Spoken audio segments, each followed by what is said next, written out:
Michelle Pfeiffer in the supernatural thriller Wolf. Rap musicians can't get respect in fear of a black hat. And Macaulay Culkin reforms his low-life father Ted Danson in Getting Even with Dad.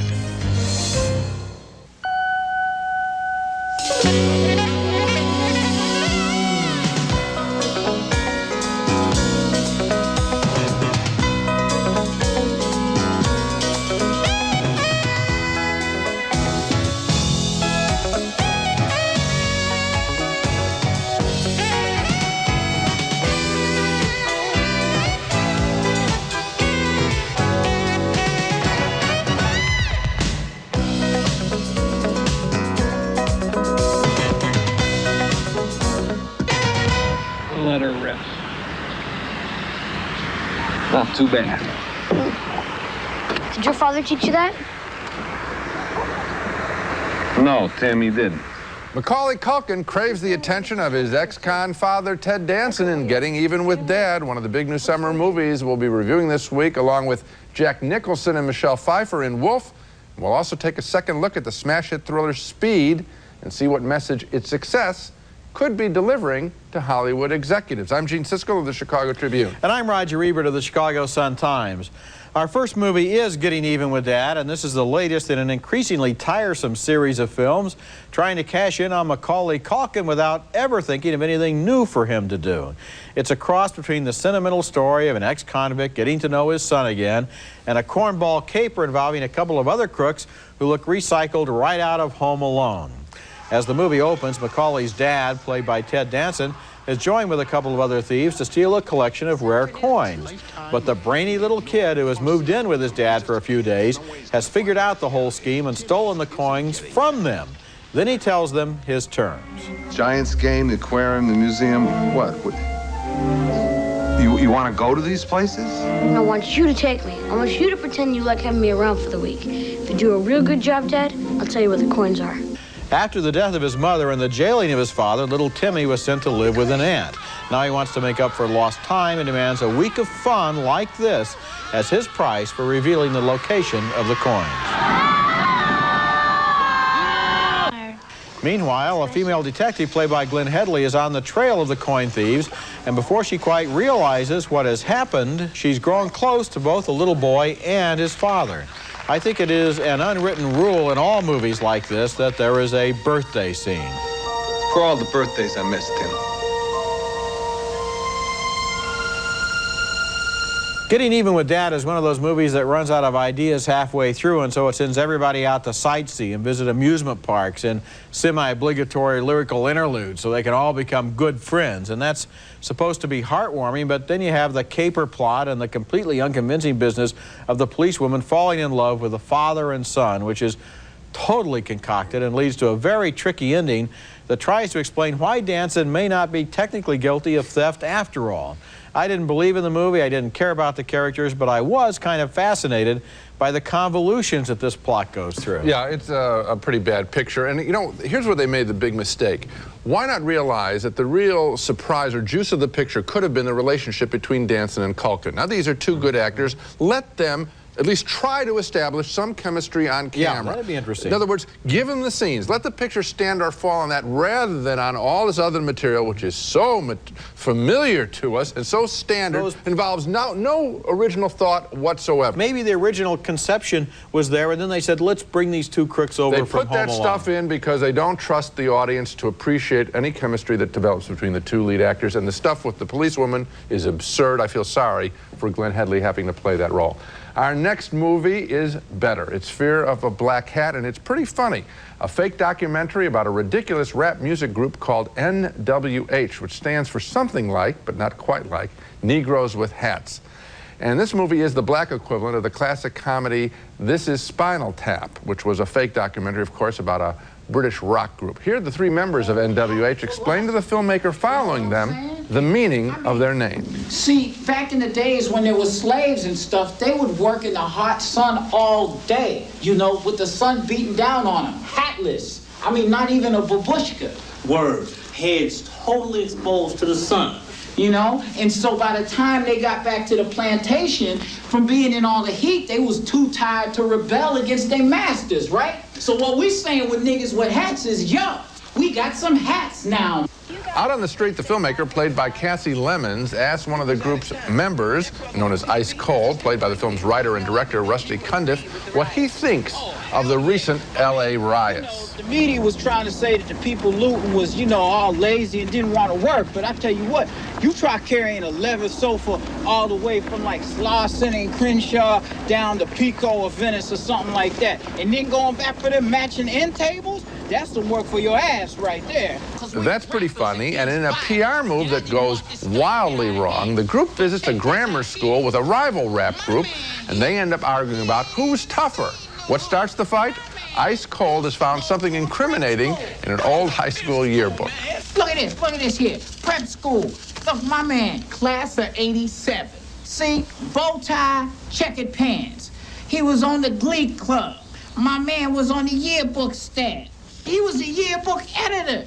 How you gonna be a hardcore OG gangster editing the yearbook?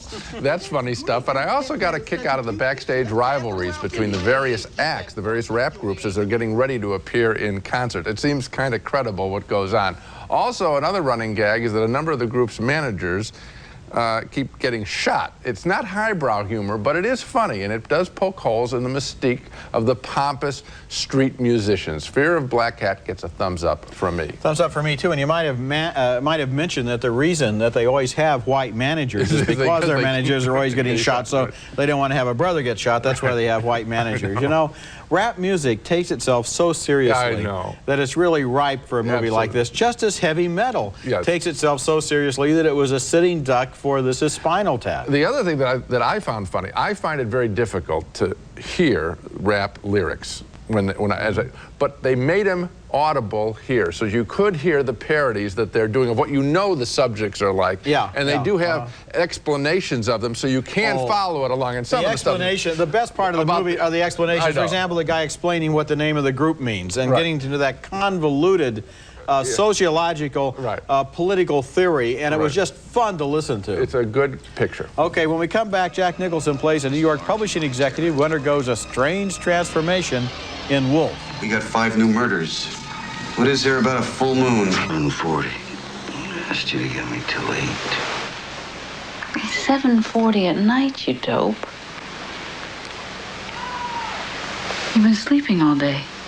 Jack Nicholson plays a New York book editor there who's awakened by his wife after sleeping all day long. And that's one of the first hints that Nicholson is turning into a werewolf with nocturnal habits after being bitten by a wolf by the light, needless to say, of the full moon a few days earlier. And the new Mike Nichols film Wolf takes that idea as a starting point for an offbeat werewolf film that asks what would happen if an intelligent, sensitive, literate man suddenly found himself filled with savage instincts. The movie uses realistic everyday dialogue to try to make the story seem creepier because it's surrounded by the ordinary. You know, it's funny. This isn't the first rabies shot I've given in the last few months. My wife's sister-in-law up in Oneonta. A raccoon chased her up on her porch and bit her in the ass. Last summer, the son of a friend of mine sustained brain damage from a snake bite. This kid was just sitting in front of his pool, and the next thing you know, he has brain damage. At a big party thrown by the billionaire who's taking over Nicholson's publishing firm, the newly demoted editor finds he has a strange effect on the mogul's prize horses.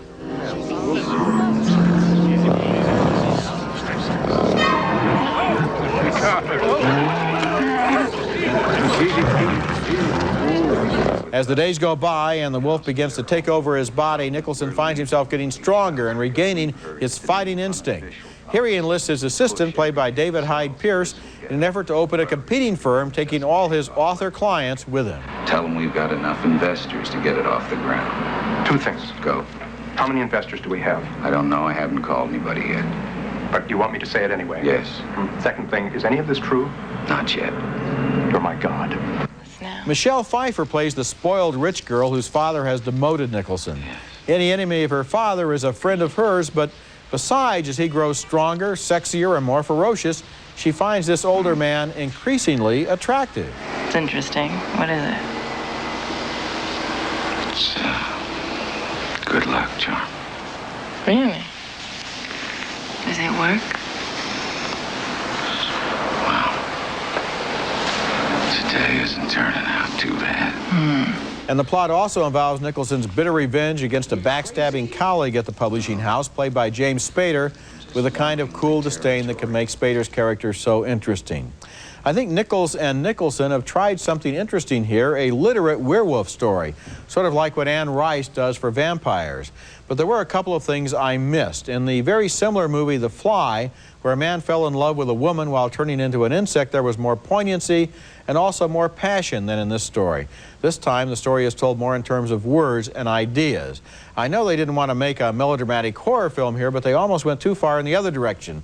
Still, Wolf did get me involved, and I vote thumbs up. Well, I liked it a little bit more than you then, I guess. And I do agree that the weakness is between the relationship between, the way it's played out between Nicholson and Pfeiffer. Yeah. In fact, I think the film's biggest weakness is the ending of the picture. It just sort of runs out in a very predictable way. Yes, it does. And unsatisfying. But before we get to that, you put your finger on the strength of the film as well, which is that it is smart characters having this happen to them, and that's really good, because then we can relate to what it would be like if this were going on in our presence. And of course, this is the kind of role that Nicholson can do Nicholson. well. I mean, it's great cast. You know you're going to be entertained when you hear what he's being cast as. Nicholson is perfect for this role, and I got in touch with the fact as I was watching the movie that so often in werewolf movies and in horror movies in general, the people in the movie never seem to know what's happening to them. And you ask yourself, well, don't they watch The Late Show? I mean, haven't they ever seen any movies about this? Obviously, Nicholson's character knows exactly what's happening to him. You see it. He's handcuffed himself to self-awareness, and his self-awareness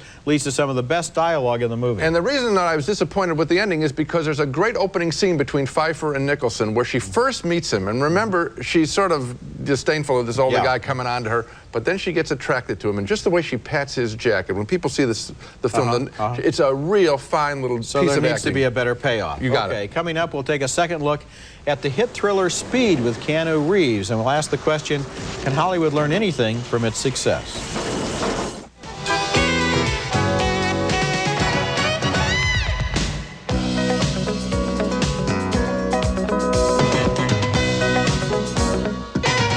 The film is called White, and this is the second chapter of a three-part work by the superb Polish director Krzysztof Kieślowski. The titles of the three films in his trilogy are Blue, White, and Red, standing for the three colors of the French flag, and the motto, Liberty, Equality, and Fraternity. And in White, equality is being sought by a Polish hairdresser in Paris whose wife divorces him after just 6 months after she correctly claims that the marriage has not been consummated. Allô, police? Non, non. S'il te plaît.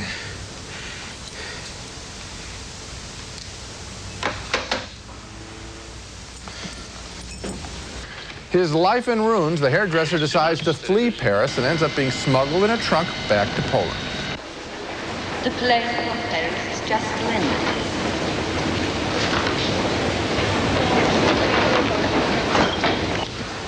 Słucham pana. Proszę pani, zginęła mi walizka. Now, the back half of the story, I think, is much better than the setup, as our desperate hero vows never to let anyone ever get the best of him. He gains wealth, and then the issue becomes whether he's going to gain the ultimate triumph over his former wife and whether he still wants to. I didn't find White nearly as satisfying as Blue, the first film in the trilogy, which I thought was just great, with a great performance by Juliette Binoche. I haven't seen Red yet, the last one in the trilogy, so I have to reserve judgment, I guess, on whether White works as a piece in this whole puzzle. But standing alone, I just can't recommend it. I do recommend it, and I have seen Red. I saw it at the Cannes Film Festival. And what I like about Kieślowski in general and about these three films is that you never have any idea what's going to happen next. That's true. It is not the kind of plot that seems to exist along a line so that you can see where the next station is going to be. But Roger, when you saw this picture, now you saw it you saw him out of sequence, okay? Yes, I did. So I mean, I can't ask you to do. The three pictures are basically not really related except for a little tag at the end of Red. Okay. But what I liked about this film basically was that this guy is such a particular character, such a sad sack, who manages, I mean, what could be lower than, you know, performing in the subway and then mailing yourself to Poland inside a suitcase, and then when he manages to become powerful and gain equality over his wife, or actually superiority over his wife, the irony involved in this strategy was kind of fascinating. I have seen this humor That kind of humor, this brittle, dark humor, I've seen done by Polanski early in his career and done better, I think. And done better, frankly, than Polanski in Bitter Moon. And I really don't think that this film, as a unit, and also, I didn't care as much about this guy and this guy's story as Juliette Binoche in the first picture. Okay, well, I kind of liked him as an actor, but I think the thing that I liked the most was I sat there for 2 hours interested in what was going to happen next. And I kept hoping it would be better than what I was seeing. Okay, when we come back, we'll discuss the surprise success of the new thriller named Speed. It wasn't supposed to be released until later this summer, but it was rushed into theaters last week because the studio wanted to take advantage of all the positive word of mouth it was getting in its early test screenings. Suddenly, Speed is #1 at the box office, and people are calling Keanu Reeves a major new action star. Of course, Speed is a terrific thriller, but when a movie hits a public nerve, there's usually something more to it than just that. The basic inspiration of Speed is that a mad bomber has booby-trapped a bus so that if it goes below 50 miles an hour, it's going to explode. This is not exactly an original idea. In one of the airport movies, the plane would explode if it flew below 5,000 feet, so it eventually landed in Denver. The bus, on the other hand, seemingly has nowhere to land.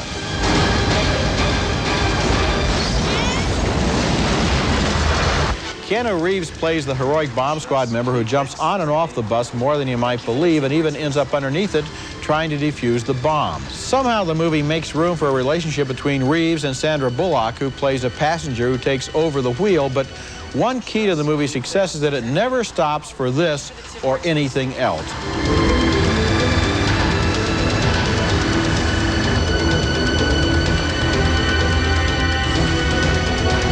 A thriller is only as good as its villain, and although it might have seemed like a cliche to cast Dennis Hopper as the Mad Bomber, since he seems to play the villain in half the thrillers that are made these days, he was a good choice because the film doesn't have to slow down to establish him. When you explode, that's where they'll come, but that's not where I'll be. I have a different plan. Mess like that, they don't even count body parts. I've read reports that the studio, 20th Century Fox, was surprised when preview audiences reacted so enthusiastically to Speed. Since it didn't have a big action star and a giant budget, maybe they didn't expect it to do well. But one of the messages of this movie is that audiences are uncanny at finding films where entertainment is the bottom line.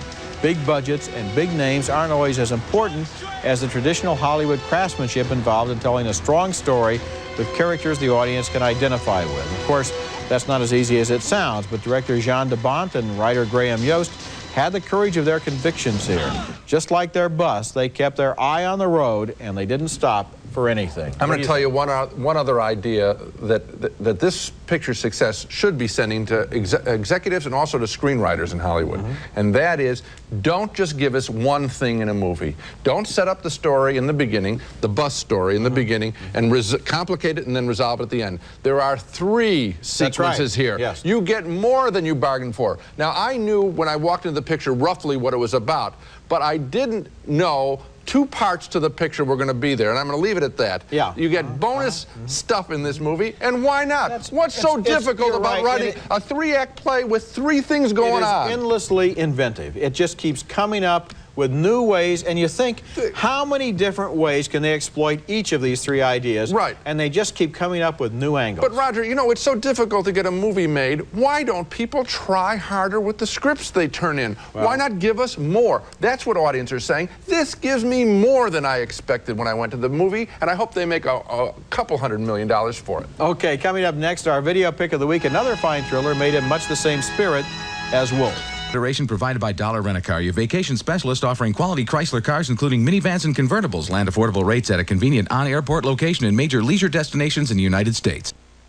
If you like the new werewolf picture Wolf, and I guess we both suspect you will, you might want to consider another fine, highbrow remake of a classic horror picture, The Fly, the 1986 version starring Jeff Goldblum as a scientist who finds himself gradually turning into a fly when one of his experiments goes wrong, seriously wrong. Just like in Wolf, the filmmakers take the transformation seriously, giving Goldblum fly-like powers and thirst.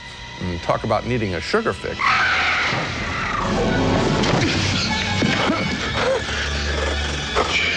And The Fly also is a beautiful love story with Geena Davis as the woman who loves her man, compound eyes and all. The Fly doesn't really need a whole lot of special effects to work. Director David Cronenberg finds the horror and the tragic love story and just lets his actors do the rest. The Fly is my video pick of the week. Check it out. Now let's recap the movies we reviewed on this show. 2 thumbs down for Getting Even with Dad with Macaulay Culkin and Ted Danson. Well, they don't develop much of a relationship because of a screenplay that constantly interrupts them for would-be slapstick laughs.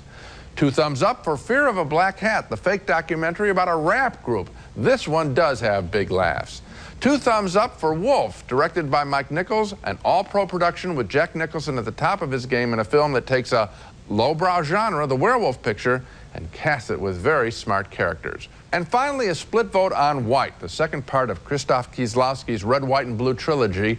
I didn't find it a self-sufficient story, but Roger disagreed and thinks the movie does stand on its own. Yes, I do, and of course we also agree on Wolf. Right. Okay. And Fear of a Black Hat is the kind of sleeper picture that I think, whether you're into rap or not, you're going to get the jokes in this film. Okay, that's it for this week. Next week we'll be back with a special show called The Last Golden Era of American Movies, where we take a look at some of the greatest movies of the 1970s. That's next week, and until then, the balcony is closed.